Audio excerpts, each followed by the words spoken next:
Aqui estamos mais uma vez dando continuidade aos nossos estudos sobre o mundo espiritual. Vamos começar hoje com a leitura do livro Colônias Espirituais e a Codificação. Codificação de Kardec, o que está lá escrito, o que está escrito em vários livros. Esse trabalho foi feito por Paulo Neto. Ele teve o cuidado de incluir na obra dezenas de livros que tratam do mesmo assunto. Livros esses, títulos esses, que eu deixarei a bibliografia completa aqui na área da explicação, na área aqui do YouTube própria para esses detalhes. Dessa forma, vocês podem consultar os livros na íntegra. Poderão encontrar esses livros tanto em PDF na internet, como em qualquer outra livraria da área. Vamos então continuar o nosso estudo. As colônias espirituais e a codificação. Diz Kardec: tudo deve estar em harmonia no mundo espiritual, como no mundo material. Os homens corpóreos são necessários objetos materiais. Aos espíritos cujo corpo é fluídico, são necessários objetos fluídicos.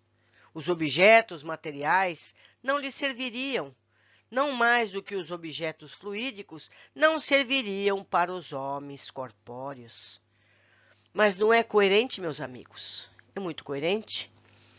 Cada coisa tem o seu plano adequado, assim como ninguém pode fazer nada com um barco lá no deserto. Não é verdade? Nós também precisamos adaptar os objetos que temos à situação em que vivemos. Digo eu, o presente capítulo está dedicado à apresentação do trabalho. Os informes da pesquisa podem ser encontrados nos capítulos seguintes. Vamos então. Resumo deste trabalho de pesquisa. Esse estudo foi desenvolvido para confirmar a realidade das colônias espirituais mencionadas por André Luiz. Na codificação, os mundos transitórios destinados a espíritos errantes têm características: plano espiritual, plano estéril, bem semelhante às que se vê nas descrições das colônias. Vamos aqui ver uma lista rápida dos pesquisadores que confirmam a sua existência, porque Kardec disse que a gente precisa ver vários autores, vários espíritos falando sobre o mesmo assunto para que possamos solidificar. Então vamos lá. Os estudiosos são Leon Denis, Ernesto Bozano, James Arthur Findlay, Sir Oliver Lodge, Arthur Conan Doyle, Herculano Pires, Caibar Schutel, Raymond Moody, Bill e Judy Guggenheim e Richard Simonetti. Entre os médiuns, podemos destacar Ivone do Amaral Pereira, Reverendo Wally Owen, Emmanuel Swedenborg, Andrew Jackson Davis, Ergolina Cunha, James Van Praagh e médiuns do grupo da Irmã Sheila, entre tantos outros. Espíritos, nós podemos citar alguns. João Lúcio, através do médium Wagner da Paixão, André Luiz, através de Chico Xavier, Essa de Queiroz, através de Wanda Canuti, Adamastor, através do médium Gilson Freire, Zílio, através do médium Nelson Moraes, Joana de Ângeles, através de Divaldo Franco, Luiz Felipe, através de Zé Araújo, Monsenhor Robert Hugh Benson, através do médium Anthony Borgia, Lester Coleman, através da médium Lilian Walbrook. Temos que agradecer aos amigos espirituais que, além da inspiração para a montagem do texto, nos inspiraram na escolha de algumas obras sobre o assunto. Fatos tão nítidos que só nos cabe reconhecer. Que Jesus, o nosso Mestre, continue a nos amparar, os de cá e os de lá, na divulgação dos seus ensinamentos. Eu quero destacar que tanto os médiuns como espíritos não são só brasileiros. Nós vimos nomes de outros países, não é verdade? Então não é uma coisa que vem apenas do Brasil, é uma coisa planetária. Mas vamos continuar. temos aqui o prefácio. O último quartel do século XV viveu um momento ímpar na história da humanidade. Falava-se na Europa da existência de outras terras, de outros povos, além do Atlântico, e uma rota alternativa para as Índias era procurada. Um caminho que não estivesse na posse de povos claramente hostis aos negócios europeus. Como decidir quanto investir na busca por novas terras, se não havia meios de se positivamente saber onde e como seriam esses novos continentes? Vivia-se um momento de expectativa e corriam soltas histórias de viagens fantásticas, de encontros com animais terríveis no oceano, de tempestades que dizimavam frotas inteiras de navios. E sobre as terras havia boatos dos mais variados tipos, de terras com palácios construídos em ouro, de seres que devoravam homens, de criaturas estranhas e povos muito diferentes dos europeus.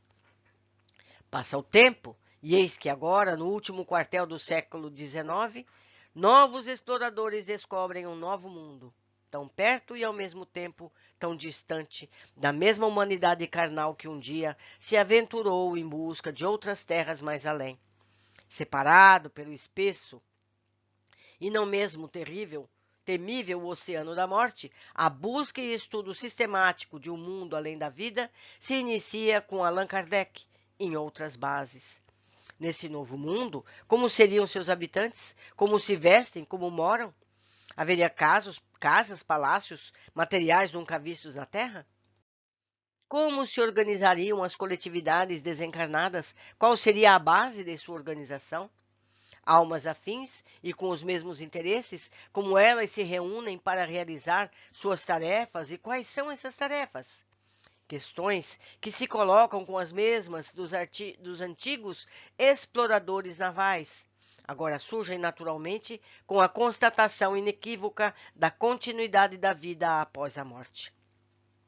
Nas conversas e debates que surgem em torno dessas expectativas, surge o grupo dos céticos, que se escoram na falta de evidências diretas e que contestam relatos esparsos e evidências colhidas muitas vezes privadamente, sob condições especiais. O mundo sempre viu a atuação de grupos céticos e também, no Espiritismo, eles provocariam um debate em torno dos informes trazidos por mais variados grupos de estudos. Nesse contexto, se coloca o tema desta obra de Paulo Neto, As Colônias Espirituais e a Codificação. Codificação espírita, estou me referindo. Fazendo um paralelo com as histórias dos navegadores que colhiam relatos de terras distantes, Paulo Neto faz uso de diversos informes, tanto da bibliografia mediúnica nacional como espiritualista, para traçar um quadro. Tal imagem converge para a realidade das estruturas palpáveis no mundo espiritual e para a realidade da existência das colônias espirituais. Nesse estudo, nada do que foi explorado por Kardec, tanto nas diversas obras da codificação como na sua revista espírita, se coloca contra essa conclusão. Porém, isso não impede que céticos continuem a exigir mais provas, ou se escorem em retórica erguida em torno de interpretações equivocadas do critério da concordância universal. Os relatos reunidos aqui por Paulo Neto contribuem para formar uma imagem que vai na direção dessa conclusão, demonstrando que o critério da concordância, que poderia ter sido aplicado pelos antigos navegadores também na caracterização das novas terras, pode ser aplicado em outro nível. Trata-se de uma tarefa de busca meticulosa, de exploração de mensagens que já chegaram a nós por diversos veículos mediúnicos, em diferentes culturas desde então. Embora não seja dito nos textos kardecianos explicitamente, nos termos dessas descrições, a existência de cidades e aglomerações estruturadas no mundo espiritual pode ser admitida como garantia. Mas também estão ausentes da codificação outros fenômenos psíquicos que foram descobertos a posteriori, demonstrando que a previsão por Kardec do caráter progressivo do espiritismo está plenamente em curso. Deixando o extremismo de lado, isso aumenta ainda mais a importância da obra de Kardec, porque demonstra sua excelência como método de exploração, além de obra pioneira. Diante desses relatos de convergência de opiniões, como se posicionar diante da realidade da morte? Nós, que ainda nos fixamos demasiado em aspectos externos, não devemos também nos levar pelas aparências. O que ocorrerá fora de nós depende exclusivamente de como somos dentro de nós. Diferente do mundo material, onde sofremos com imposições externas, no mundo maior, a condição em que estaremos dependerá de como temos aprendido a ser e pensar dentro de nós. Assim, em vez de se desprezar os relatos detalhados do mundo espiritual, devemos neles ver as obras e criações dos próprios espíritos a refletir ou exteriorizar no espaço e no fluido universal suas próprias criações mentais. Nesse sentido, a lei maior que nos guia não nos obrigará a nada. Nenhum tormento aguarda o criminoso além de sua própria consciência, já incendiada pela culpa. Da mesma forma, nenhum descanso prêmio seguirá a morte do justo, que já aprendeu a cultuar a paz dentro de si mesmo. Essa é, assim, a diferença capital que existe entre as descrições da vida futura no Espiritismo e as antigas crenças no céu e inferno de então. Nunca houve prova mais garantida da indefectível justiça divina. Quem prefacia é Ademir Xavier, PhD em Física. Temos aqui o prefácio feito por um cientista, um pesquisador.